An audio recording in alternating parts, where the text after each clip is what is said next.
And I'm Sarah. We're so excited to be sharing our journey as studio owners, fitness advocates, small dog owners, and bar enthusiasts.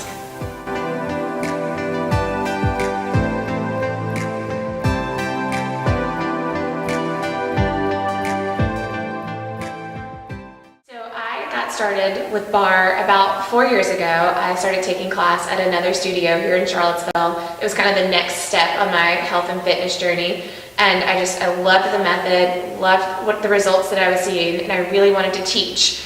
And about a year into it, barre studio opened just down the street from my office, so I showed up to teacher auditions, was kind of afraid, never taught a fitness class before, and I ended up just absolutely falling in love with teaching, with sharing the method.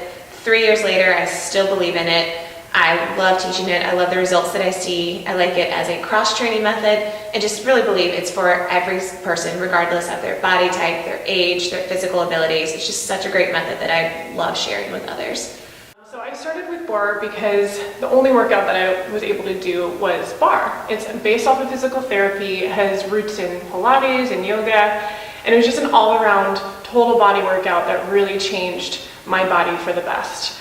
I started taking tons of classes at different studios, and then one year I decided to just start teaching. So I dove right into teacher training, absolutely loved it, loved the culture, loved the clients, loved my ability to just be strong in my own body after being injured.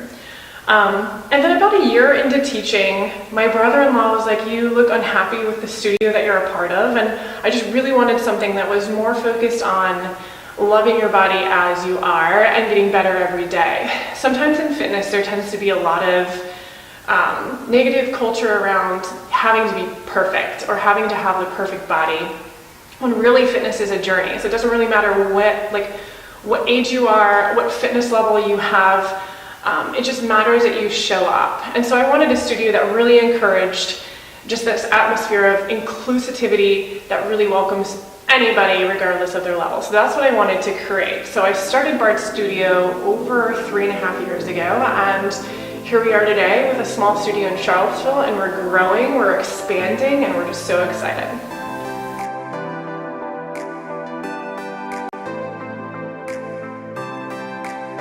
This is barre Studio. You walk in, you're welcomed, you feel like you're included. There's a strong community here, both in the studio and outside of the studio. The instructors know your name, they know your dog's name, they know your favorite cookie. We are absolutely in love with all desserts, it's fine. We know what your injuries are. We've talked to you. We know that if you need a specific modification, we know what that is. We help you with that. We make sure that you feel like this is a class that you can do. We also know how to challenge you. We know how your body is working. We know what class you did last, and so we want to make sure that you're constantly growing. Our classes are fresh. Every instructor is very knowledgeable about not only barre, but the body, how it should work, how it can work, and it's just an amazing place to be challenged where you're at.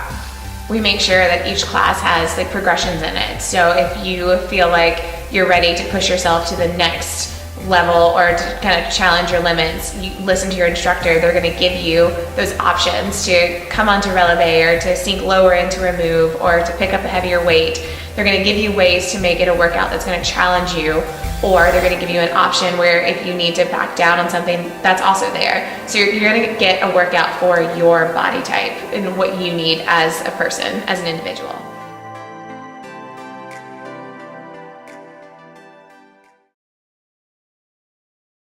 So one of my favorite moments, I had a student come in, I was substituting for a 6 a.m. class, and she had taken another barre class somewhere else and didn't have the best experience. She was like, I'm not really sure if this is the right thing for me, should I be here? And I was like, absolutely, come on in. I got her set up, she did class. After the class, she came up to the desk and she told me, she asked if she could come back. I was like, what do you mean, can you come back? Absolutely. I started telling her about all of our packages and things, and she started talking to me and telling me about her previous experience and about how, she was told that barre wasn't necessarily the best workout for her. And so it was just a really great conversation with her because it was able to kind of change her perception on a fitness routine and help her start to feel more included in this fitness world and like she had a place in it. So it was just such a cool moment for me as an instructor to kind of show her that she could do it too and she could be included. I think that's one of like the best things about the studio and just the environment and the way that we approach people. It has to be inclusive, and I think especially with fitness, sometimes there's this tendency to think you're not good enough, but actually you're never going to be good enough. Like, you just have to show up and work your hardest. I love that story of yours, Sarah. It's awesome. One of my favorite moments in the studio.